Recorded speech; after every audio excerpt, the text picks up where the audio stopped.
প্রচণ্ড গরমে পুড়ছে দেশ, বৃষ্টিরও কোনো লক্ষণ নেই। এই অবস্থায় পুকুর রোদ থেকে বাঁচতে সাধারণ মানুষ স্বস্তি খুঁজছেন ফুটপাতের শরবতে। খুলনার ফুটপাতগুলোতে ভাসমান দোকানে বিভিন্ন শরবত বিক্রি করেন দোকানিরা।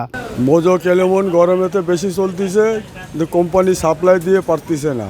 আর অন্য অন্য কোল্ড ড্রিঙ্কস চলতেছে কম, একটু চলে, গরমে বেশি চলতেছে পানি। কিন্তু আমার এই জিনিসটা হচ্ছে অনেক সুন্দর, মানে আপনার গ্লুকোজ দেওয়া, তারপর সুইটেজ দেওয়া। আমার এইখানে সন্ধ্যার পরে প্রচুর ভিড় হয়, স্কুল থেকে বাচ্চা, ছোট বাচ্চা সবাই খায়, এতে তাদের কোনো ক্ষতি হয় না।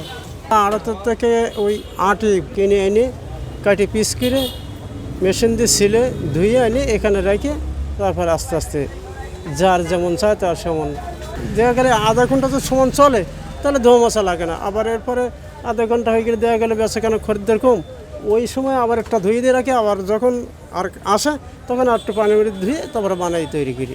গরমের বেচাকেনা পরিমাণটা বেড়ে গেছে, যেহেতু মানুষের পানির শূন্যতা বেশি হচ্ছেন, যার কারণে লেবু শরবতটা একটু চাহিদার বাইরে গেছে। বরফগুলো আমি সরাসরি আপনি এখান থেকে জোড়াগেট এটা আলাদা কারখানা আছে, ওইখান থেকে নিয়ে আসি।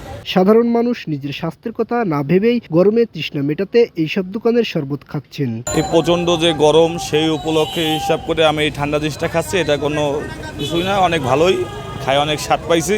বেশিরভাগ সময় যখন বাইরে থাকা হয়, বর্তমানে তো টেম্পারেচার মেলা, ধরেন 40 থেকে 40-এর নিচে নামে না, বা 40-এর আশেপাশে থাকে 38, যার কারণে বাইরে চলাফেরা করতে গেলে তৃষ্ণার মেলা লাগে, তাই এটা খাওয়াই পড়ে প্রায় সময়।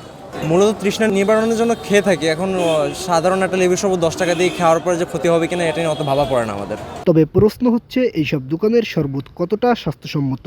এ বিষয়ে বিশেষজ্ঞরা বলছেন, রাস্তার কোমল পানীয় সাধারণত স্বাস্থ্যসম্মত হয় না, তাই যথাসম্ভব এই ধরনের পানীয় পরিহার করে ঘরোয়া খাবার খাওয়া উচিত। সবসময় একটু রিস্কি থাকে এবং এগুলো একেবারে যদি হাইজিন মেনটেন করে চলে তাহলে খেতে পারে, কিন্তু আসলে স্ট্রিট ফুডগুলো তো আসলে ওইভাবে হাইজিন মেনটেন করে চলে না, বরং এতে হিতে বিপরীত হতে পারে। বরঞ্চ আরও এগুলো বেশি বেশি পান করলে এতে বরঞ্চ আরও যে ডায়রিয়া বা অন্যান্য সমস্যা, যদি কন্টামিনেশন হয়ে যায় কোনো জীবাণু দ্বারা, তাহলে আরও বেশি সম্ভাবনা থাকে। সুতরাং এগুলো অতিরিক্ত এই যে স্ট্রিট ফুডগুলো সেগুলো অ্যাভয়েড করা ভালো। হোমমেড খাবার, একেবারে হোমমেড খাবারই খাবে, বিশেষ করে বাসায় পোর্সেলাইন তৈরি করবে, বাসায় চিড়ার পানি, এগুলো বেশি বেশি খাবে। SM. Rubayet, voice of tiger.